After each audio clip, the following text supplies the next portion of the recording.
السلام علیکم۔ ہم سب جانتے ہیں کہ صرف انسان ہی سونے کے شوقین نہیں ہوتے، بلیاں بھی دھوپ میں خوب سوتی ہیں، بطخیں اپنا سر پروں میں دے لیتی ہیں اور بہت سے جانور جیسے کچھوے ایک وقت میں کئی مہینوں تک سوتے رہتے ہیں۔ لیکن کیا کبھی آپ نے سنا ہے کہ کوئی گھر بھی سو گیا ہو؟ آئے ہم آپ کو ایسے گھر کی کہانی سناتے ہیں جو واقعی سو گیا تھا۔ وہ گھر کے قریب ایک جنگل کے کنارے پر واقع تھا۔ اس کی چھت سرخ اینٹوں سے بنی ہوئی تھی اور اس کے دروازے کا رنگ سبز تھا۔ یہ بہت چھوٹا مگر پیارا تھا اور جو خاندان اس میں رہتا تھا وہ اس سے بہت پیار کرتا تھا۔ اس خاندان میں کل 6 افراد تھے، الیاس صاحب، بیگم الیاس اور ان کے 4 بچے۔ وہ بہت خوش رہنے والا گھرانہ تھا اور سب ایک دوسرے سے محبت کرتے تھے۔ الیاس صاحب محکمہ جنگلات میں کام کرتے تھے۔ وہ اپنے سرکاری کام کے علاوہ گرے ہوئے درختوں اور شاخوں کو اٹھایا کرتے اور اس طرح جنگل کو صاف کرتے تھے۔ ہم روز اپنے کام پر جاتے کیونکہ انہیں اپنے کام سے محبت تھی۔ وہ خود کو خوش قسمت سمجھتے تھے کہ وہ جہاں رہنا چاہتے تھے وہیں رہ رہے ہیں اور جہاں کام کرنا چاہتے تھے وہیں کام کر رہے ہیں۔ بیگم الیاس بھی نزدیکی قصبے میں کام کرتی تھی۔ وہ ایک نرس تھی۔ وہ لوگوں کے گھر جا کر معلوم کرتی کہ لوگ اپنی صحت کا صحیح خیال کر رہے ہیں یا نہیں۔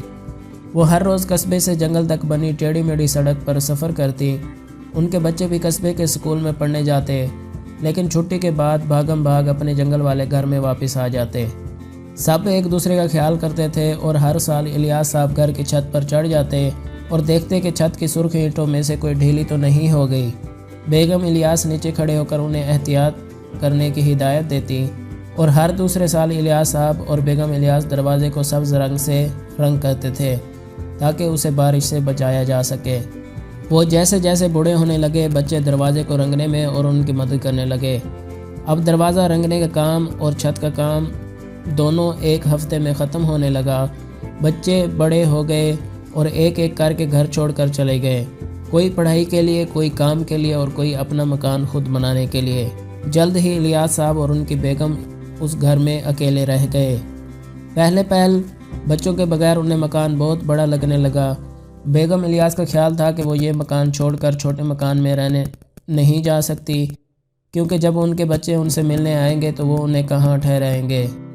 بیگم کی بات سن کر الیاس صاحب دل ہی دل میں بہت خوش ہوتے، کیونکہ وہ ہر صورت جنگل کے نزدیک رہنا چاہتے تھے اور وہ اپنے پرانے گھر سے محبت بھی کرتے تھے، جس سے ان کی بے شمار خوشگوار یادیں جڑی ہوئی تھی۔ پھر وقت گزرتا گیا۔ پہلے الیاس صاحب اور پھر بیگم الیاس نوکریوں سے ریٹائر ہو گئے۔ وہ اب بھی اپنے گھر سے بہت محبت کرتے تھے، اس لیے انہوں نے اپنے گھر میں اپنی بقیہ عمر گزارنا پسند کیا۔ حالانکہ بچے چاہتے تھے کہ وہ گھر تبدیل کر لیں، وہ ماں باپ کو سمجھاتے ہوئے کہتے، آپ یہاں اکیلے ہیں، کیا ہوگا اگر خدا نخواستہ ہم میں سے کوئی بیمار ہو جائے اور اسے ڈاکٹر کی ضرورت ہو؟ دونوں میاں بیوی ہنستے اور کہتے، تم جانتے ہو ہم ایک دوسرے کی مدد سے مشکل وقت گزار سکتے ہیں، لیکن پھر بھی اس گھر کی مرمت اور اسے صاف ستھرا رکھنا ہم دونوں کے لیے بہت مشکل ثابت ہو رہا ہے۔ حالانکہ اب نوکریوں والا بھی کوئی مسئلہ نہیں تھا، لیکن اب وہ صرف 2 تھے اور بوڑھے بھی تھے، تو دروازہ رنگنے میں انہیں زیادہ دن لگ جاتے۔ اب انہیں کسی کو بلانا پڑتا تھا تاکہ وہ چھت کا جائزہ لے، کیونکہ بیگم الیاس سمجھتی تھی کہ الیاس صاحب اب یہ کام نہیں کر سکتے۔ کچھ اور بھی مشکلات تھیں۔ اگرچہ الیاس صاحب جنگل کے نزدیک رہنا پسند کرتے تھے، لیکن وہ ہر سال گزرتے ہوئے کئی تبدیلیوں کو محسوس کرتے تھے۔ اب جو کام وہ کیا کرتے تھے وہ مشینوں سے لیا جاتا تھا۔ جو لڑکے مشینیں چلاتے تھے ان کے دلوں میں درختوں کے لیے کوئی جذبات نہیں تھے۔ وہ کہتے، سب کچھ پہلے جیسا نہیں رہا، میرا دل ٹوٹ جاتا ہے جب یہ درختوں کے ٹکڑے کر کے انہیں یوں اٹھا کر لے جاتے ہیں جیسے کوئلے کو بوریاں۔ انہیں پتہ ہونا چاہیے کہ درختوں میں زندگیاں ہوتی ہیں، ان کی عزت کرنی چاہیے۔ پھر ایک سردیوں کے موسم میں اتنی برف پڑی کہ ان کا چھوٹا سا گھر برف سے اٹ گیا اور الیاس صاحب اپنی بیگم کے ساتھ 2 ہفتے کے لیے گھر میں ہی بند ہو کر رہ گئے۔ وہ اب اتنے طاقتور تو تھے نہیں کہ راستے سے برف خود ہٹا لیں، لہٰذا وہ دونوں آگ کے سامنے بیٹھ کر ایک دوسرے سے گزرے وقت کی باتیں کرتے رہتے۔ بیگم الیاس نے کہا، ہم نے اپنے اس پرانے گھر میں بہت اچھا وقت گزارا ہے، لیکن اب بہتر یہی ہے کہ ہم یہ گھر چھوڑ کر شہر میں کوئی بہتر گھر لے کر رہیں۔ الیاس صاحب نے بھی ان کی تائید کرتے ہوئے کہا، واقعی مجھے یہ گھر چھوڑتے ہوئے بہت افسوس ہوگا، لیکن ایک طرف سے اطمینان بھی ملے گا۔ لہٰذا ایک دن آخری بار انہوں نے سبز دروازے کو تالا لگایا اور اپنی ضرورت کی چیزیں اور فرنیچر لاد کر وہاں سے روانہ ہو گئے۔ وہ نئے گھر میں بھی بہت خوش تھے اور جلد ہی انہوں نے جنگل والے گھر کو بھلا دیا۔ اس گھر کے باہر ایک تختہ جس پر لکھا تھا کہ مکان کرائے کے لیے خالی ہے لگا دیا گیا۔ کئی افراد اس گھر کو دیکھنے آئے، لیکن یہ گھر ان کی ضرورت کے لیے چھوٹا تھا یا شہر سے بہت دور تھا، یہاں تنہائی تھی یا کسی کے لیے بہت پرانی طرز کا تھا۔